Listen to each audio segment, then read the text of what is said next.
Hello दोस्तों, मैं हूं हर्षित। स्क्वायर वन के इस चैनल पर आप सभी का स्वागत है। लास्ट वीडियो में हमने ट्रिग्नोमेट्रिक फंक्शंस के साइंस देखे थे। कौन सा फंक्शन किस क्वाड्रेंट में पॉजिटिव होता है, किस क्वाड्रेंट में नेगेटिव होता है, ये सब हमने पढ़ा था। इससे पहले कि हम उस टॉपिक पर बेस्ड क्वेश्चंस करें, हमें एक इंपॉर्टेंट टॉपिक को पढ़ना होगा जो कि है ट्रिग्नोमेट्रिक फंक्शंस के डोमेन एंड रेंज। साथ ही साथ हमें ग्राफ्स भी देखने होंगे। अब ये पढ़ना क्यों जरूरी है? क्योंकि हमें फंक्शंस को ठीक से डिफाइन करना होगा। उनकी डोमेन क्या है, उनकी रेंज क्या है। डोमेन का मतलब होता है कि कौन सी वैल्यूज फंक्शन में आप इंसर्ट कर सकते हैं। मान लीजिए मैं साइन एक्स फंक्शन की बात करता हूं, तो साइन एक्स में एक्स की वैल्यूज क्या होंगी ये हमें पता होना चाहिए कि हम कौन सी वैल्यूज डाल सकते हैं और कौन सी नहीं डाल सकते हैं। रेंज का मतलब है कि इस एक्स की वैल्यू जब आप इंसर्ट करेंगे तो साइन की कौन कौन सी वैल्यूज आ सकती हैं। अलग अलग वैल्यूज के लिए कितनी रेंज हो सकती है, मतलब किस तरीके की वैल्यूज आ सकती हैं, तो वो होती है रेंज। इनको पढ़ना जरूरी है क्योंकि इनके बाद ही आप फंक्शंस को डिफाइन कर सकते हैं और उसके बाद ही हम ट्रिग्नोमेट्रिक फंक्शंस की और चीजों पर बात कर सकते हैं या उनके क्वेश्चंस कर सकते हैं। तो पहले हम इन फंक्शंस को ठीक से डिफाइन करते हैं। लास्ट वीडियो में हमने फंक्शंस को इस तरीके से डिफाइन करा था और यहाँ पर हमने एक्स की वैल्यूज जो हम नहीं ले सकते हैं वो लिखी थी। तो ये एक तरीके से डोमेन लिखने का ही तरीका है। तो अब हम रेंज निकालेंगे इन सभी फंक्शंस की और साथ ही साथ ये डोमेन है इसको भी फिर से लिखेंगे। ठीक है, तो चलिए देखते हैं हम अपना टॉपिक। सबसे पहले हम sine x and cos x की बात करते हैं। इनकी डोमेन क्या हो जाएगी? ये एक्स की सभी वैल्यूज के लिए डिफाइंड है, यानी कि एक्स कोई भी रियल नंबर हो सकता है। ठीक है, तो एक्स बिलोंग्स टू आर, ये set of all real numbers है। तो हमारी डोमेन हो जाएगी एक्स बिलोंग्स टू आर, मतलब कि हम कोई भी रियल नंबर ले सकते हैं और उसके लिए साइन एक्स और कॉस एक्स दोनों ही डिफाइंड है। अब मैं पहले साइन एक्स की बात करता हूं। अगर हम रेंज निकालने की बात कर रहे हैं, मैं फंक्शन सेट करता हूं कि y is equal to sine X. ये मैंने फंक्शन लिया। अब हम जानते हैं कि साइन एक्स की वैल्यू जो है वो -1 से 1 के बीच में लाई करती है। ठीक है, साइन एक्स की वैल्यू -1 से 1 के बीच में लाई करती है। तो यानी कि हमारा जो फंक्शन है y, उसकी वैल्यू -1 से 1 के बीच में लाई करती है। तो यही हमारे फंक्शन की रेंज हो गई। मतलब हमें x की वैल्यूज रखने पर किस तरीके की फंक्शन की वैल्यूज मिलेंगी, साइन एक्स की वैल्यू मिलेंगी, वो होंगी -1 से 1। ठीक है, तो y की वैल्यू हो जाएगी -1 से 1। या फिर अगर हम इंटरवल की बात करते हैं तो ये -1 से 1 क्लोज्ड इंटरवल मिलेगा। क्लोज्ड मतलब हम -1 और 1 दोनों को ही इंक्लूड कर रहे हैं। तो जो भी साइन एक्स की वैल्यूज आएंगी वो -1 से 1 के बीच में लाई करेंगी या फिर -1 और 1 खुद होंगी। ठीक है, इसी तरीके से अगर मैं y को cos x मान लेता हूं, cos x फंक्शन लेता हूं, तब भी हम जानते हैं कि cos x की वैल्यू -1 से 1 के बीच में लाई करती है। यानी कि हमारा y फंक्शन है उसकी वैल्यू -1 से 1 लाई करती है। तो फिर से हमारी रेंज यही हो जाएगी -1 से 1। तो मतलब साइन एक्स और कॉस एक्स की अगर हम बात कर रहे हैं तो उनकी डोमेन हो जाएगी कि वो सभी रियल नंबर्स के लिए डिफाइंड है और रेंज हो जाएगी कि उनकी वैल्यूज -1 से 1 इंटरवल के बीच में लाई करती है। अब हम cosec x की बात करते हैं जो कि इक्वल होता है 1/sin x के। अगर हम इसके डोमेन की बात करते हैं तो डोमेन में हम सभी रियल नंबर्स को लेंगे, सिर्फ ऐसे रियल नंबर्स को नहीं लेंगे जहां पर sin x 0 हो जाता है। और हम जानते हैं कि sin x 0 कब होता है? जब x की वैल्यू होती है n पाई। ठीक है, x is equal to n pi होता है और जहां पर n एक इंटीजर होता है। तो ऐसी वैल्यूज पर हमें cosec x को डिफाइन नहीं कर सकते हैं क्योंकि ऐसी वैल्यूज पर हमारा फंक्शन हो जाएगा 1/0 यानी कि नॉट डिफाइंड। तो हम इन वैल्यूज पर फंक्शन को डिफाइन नहीं कर सकते। तो हमारी डोमेन क्या हो जाएगी इस फंक्शन की? वो हो जाएगी x की सभी वैल्यूज, यानी कि x सभी रियल नंबर्स होंगे, सिर्फ ऐसे रियल नंबर्स नहीं होंगे जो n पाई के इक्वल होंगे और जहां पर n एक इंटीजर होगा। ठीक है, तो हमारी डोमेन हो गई x such that x belongs to real numbers. x एक रियल नंबर है but and x is not equal to n pi, n belongs to integer. Okay, तो ये हमारी डोमेन हो गई। cosec x की रेंज को निकालने के लिए हमें एक छोटे से कॉन्सेप्ट को समझना होगा। मान लीजिए मैं नंबर्स की बात करता हूं 0, 1, 2, 3, 4 और 0 से 1 के बीच में हमें रियल नंबर्स मिलते हैं 0.1, 0.2, 0.3, है ना। हम ये बात जानते हैं कि दो रियल नंबर्स के बीच में इनफाइनाइट रियल नंबर्स होते हैं। तो 0 और 1 के बीच में सिर्फ यही रियल नंबर्स नहीं है, इनफाइनाइट रियल नंबर्स है। हम जैसे जैसे और 0 की तरफ बढ़ते जाएंगे और भी ज्यादा रियल नंबर्स होंगे। तो किसी भी दो रियल नंबर के बीच में इनफाइनाइट रियल नंबर्स होते हैं। अगर मैं बोलता हूं कि मैं 1 को इन रियल नंबर से डिवाइड कर रहा हूं, ठीक है, तो यहां पे 1/1 हो जाएगा 1, 1/2 हो जाएगा 0.5, है ना, 1/3 हो जाएगा 0.33 समथिंग, हो गए 0.333, ऐसे चलता रहेगा ये, और 1/4 हो जाएगा 0.25। अगर मैं 5 लेता हूं यहाँ पे तो 1/5 हो जाएगा 0.2। तो आप ये देख रहे हैं कि जैसे जैसे मैं बड़ा रियल नंबर ले रहा हूँ, ठीक है, और 1 को बड़े रियल नंबर से डिवाइड करता जा रहा हूँ, तो हमारी वैल्यूज बहुत छोटी होती चली जा रही हैं। और अगर मैं बहुत बड़ी वैल्यू ले लूंगा, मान लीजिए यहाँ पर ले लेता हूँ 100, तो 1/100 हमें मिल जाएगा 0.01। देख रहे हैं ना आप? तो जैसे जैसे रियल नंबर्स बड़े होते जाएंगे हमारी वैल्यू 0 की तरफ बढ़ती चली जाएगी, ठीक है। तो जितना बड़ा नंबर से आप 1 को डिवाइड करेंगे आपकी वैल्यू उतनी छोटी होती जाएगी। अगर मैं यहाँ पर 0.3 की बात करता हूँ, 1/0.3 लेता हूँ, तो ये हो जाएगा 10/3 और 3.33, इस तरीके का नंबर हमें मिलेगा। अगर मैं 1/0.2 करता हूँ तो ये हो जाएगा 10/2 यानी कि 5। अगर 1/0.1 लेता हूँ तो ये हो जाएगा सीधा 10, तो ये 10 मिल रहा है। तो आप देख रहे हैं कि जैसे जैसे मैं 0 की तरफ जा रहा हूँ ये वैल्यूज बड़ी होती जा रही है। मान लीजिए मैं बहुत ही छोटा नंबर लेता हूँ 0.0001, ठीक है, अगर मैं 1 को इससे डिवाइड करता हूँ तो ये हो जाएगा 1/0.0001 यानी कि 10,000, इतनी बड़ी वैल्यू हो गई। तो आप जैसे जैसे 0 के पास जाते जाएंगे आपकी वैल्यू बड़ी होती जाएगी और बिल्कुल करीब जाते जाते आपको आपकी वैल्यूज इन्फिनिटी के पास जाती जाएंगी, ठीक है। जितना आप छोटी वैल्यू लेते जाएंगे 1 को उससे डिवाइड करेंगे आपकी वैल्यू उतनी बड़ी हो जाएगी, इन्फिनिटी की तरफ चली जाएगी। अब ये मैं आपको क्यों समझा रहा हूँ, ये इसलिए समझा रहा हूँ कि हम देखते हैं कि साइन एक्स की जो रेंज है वो है -1 से 1, ठीक है। साइन एक्स की वैल्यूज -1 से 1 के बीच में लाई करती हैं, यानी कि उसकी वैल्यूज -1 से 1 के बीच में होंगी, जैसे -1 या -0.6 या -0.5 या फिर 0 या फिर 0.4, 0.9, 1, इस तरीके की वैल्यूज साइन एक्स की होंगी, है ना। आप एक्स की कोई वैल्यू रखेंगे तो इस तरीके की उनकी वैल्यूज निकल के आएंगी। साइन एक्स की कोई भी हो सकती है और यही नहीं कुछ भी हो सकती है। तो मैंने ये कुछ सपोज कर ली, इनमें से कुछ वैल्यूज निकल के आई, ये वैल्यूज निकल के आई हैं।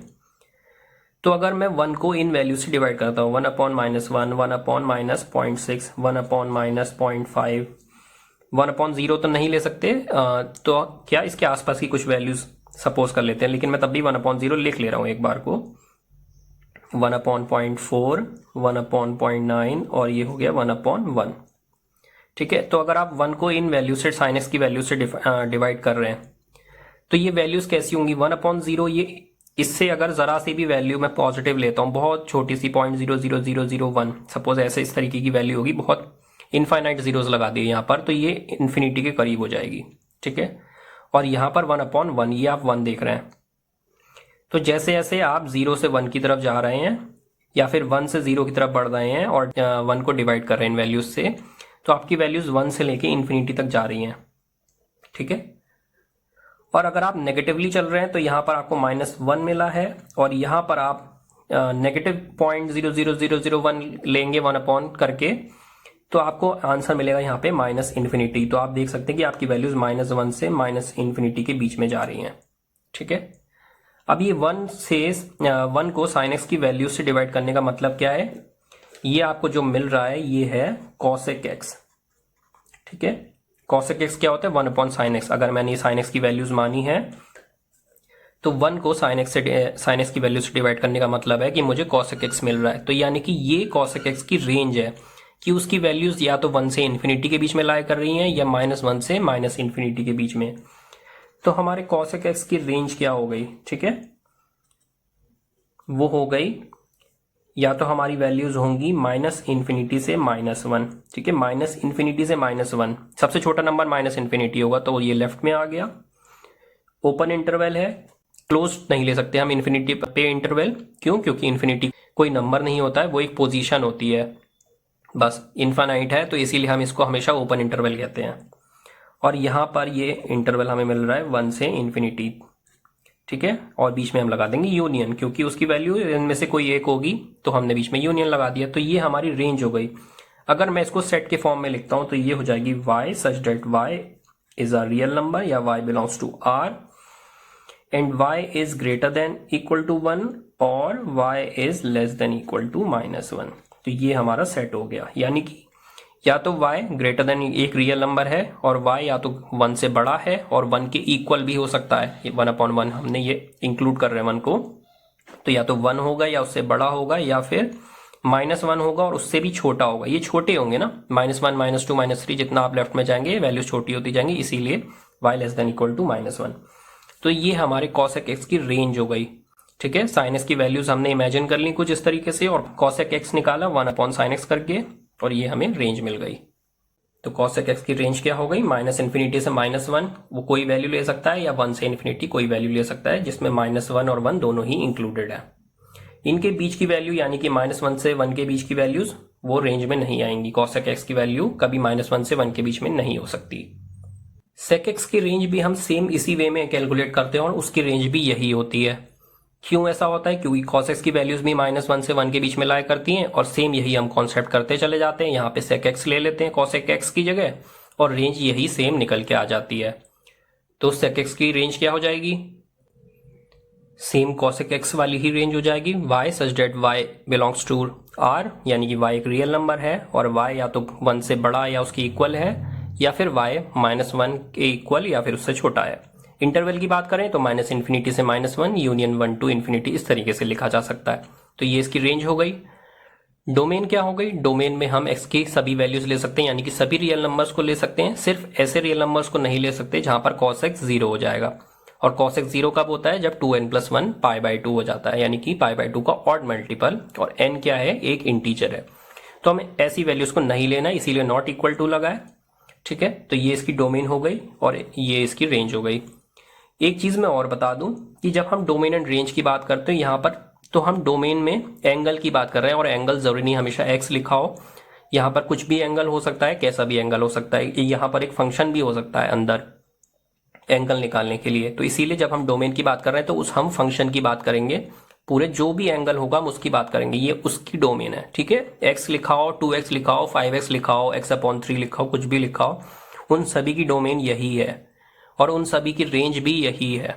ठीक है, tan x होता है sin x/cos x, तो इसकी डोमेन क्या हो जाएगी, इसमें हम सभी रियल नंबर्स को ले सकते हैं, सिर्फ ऐसे रियल नंबर्स को नहीं ले सकते जहां पर cos x 0 हो जाता है। ठीक है, तो सेम sec x वाली ही हम यहां पर डोमेन कॉपी कर रहे हैं।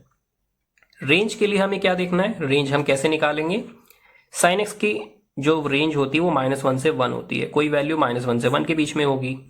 cos x की रेंज क्या होती है, वो भी -1 से 1 के बीच में होती है। ठीक है, अब तो हम इसकी रेंज निकालने की कोशिश करते हैं। tan x की कैसी कैसी वैल्यूज आ सकती हैं, क्या वैल्यूज पॉसिबल हैं। सपोज sin x की वैल्यू है -1 और cos x की वैल्यू है 0।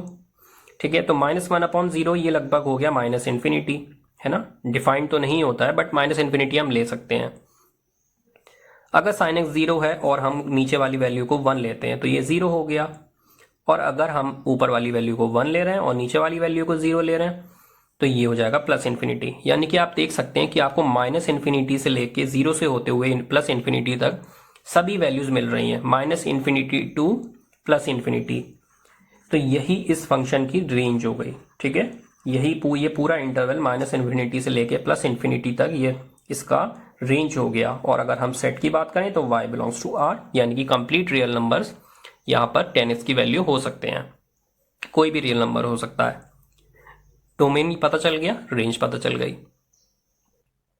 cot x की बात करें तो ये होता है cos x/sin x, और सेम यही मेथड हम इसकी रेंज निकालने में भी लगाते हैं, तो इसकी भी रेंज यही निकल के आती है, y बिलोंग्स टू r, यानी कि कंप्लीट नंबर लाइन, यानी कि -∞ से ∞ का इंटरवल। डोमेन की बात करें तो हम ऐसी वैल्यूज को नहीं ले सकते जहां पर sin x 0 हो जाएगा, यानी कि x की वैल्यू n π नहीं होनी चाहिए जहां पर n एक इंटीजर है, बाकी कोई भी रियल नंबर हो सकता है। तो अब हमने सभी ट्रिग्नोमेट्रिक फंक्शंस को सही से डिफाइन कर लिया है कि उनकी डोमेन क्या होती है, रेंज क्या होती है।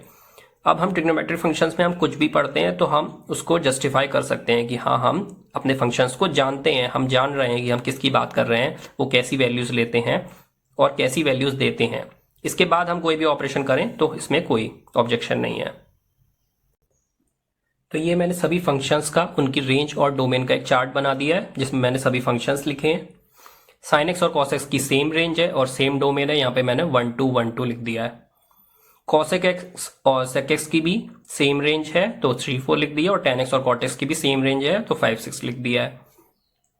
यहाँ पर सेक एक्स और टेन एक्स की सेम डोमेन है इसीलिए यहाँ पर 4 और 5 लिख दिया है, और कॉसेक एक्स और कॉट एक्स की सेम डोमेन होती है बट यहाँ पर अलग अलग लिखी हुई है तो यहाँ पर 3 और यहाँ पर 6 लिखा है। ठीक है, तो अब हमने सभी ट्रिग्नोमेट्रिक फंक्शंस की डोमेन एंड रेंज पढ़ ली है। नेक्स्ट वीडियो में अब हम इनके ग्राफ्स देखेंगे और कुछ क्वेश्चंस करेंगे। जाने से पहले एक बार जल्दी से जाकर वीडियो को लाइक कर दीजिए, चैनल को सब्सक्राइब नहीं किया है तो वो कर दीजिए, और वीडियो को जितना हो सके शेयर करिए। कोई भी क्वेश्चन हो या प्रॉब्लम हो तो आप कमेंट सेक्शन में जरूर मुझसे पूछिए। मिलते हैं अब हम नेक्स्ट वीडियो में। मेरे साथ बने रहने के लिए आप सभी का शुक्रिया।